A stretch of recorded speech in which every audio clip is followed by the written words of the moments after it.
বন্ধুরা সবাই কেমন আছো? সম্পান রান্নাঘরে সবাইকে স্বাগত। আজকে আমি ঝুরি আলু ভাজা বানিয়েছি। কিভাবে বানিয়েছি সেটাই আপনাদেরকে দেখাবো।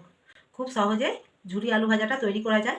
দেখুন বন্ধুরা, ঝুরি আলু ভাজাটা কত সুন্দর হয়েছে, হ্যাঁ, কত মুচমুচে হয়েছে। দেখুন, আওয়াজটা শুনে আপনারা বুঝতে পারছেন। দুটো আলু আমি খোলা ছাড়িয়ে গ্রেট করে নেব। আলুর খোসা ছাড়িয়ে নিয়েছি, ভালো করে ধুয়ে নিচ্ছি, এবার গ্রেট করে নেব। বন্ধুরা দেখুন, সব আলুটা আমি গ্রেট করে নিয়েছি। এবার আবার ভালো করে ধুয়ে নেব। জল ঝরিয়ে নিয়েছি, এবার আমি একটা থালার মধ্যে তুলে নিচ্ছি।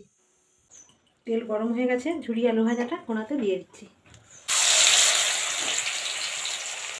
একটু বলতে পারে। ভিডিও ভালো লাগলে বেশি বেশি করে লাইক, কমেন্ট এবং সাবস্ক্রাইব করে আমার পাশে থাকবেন।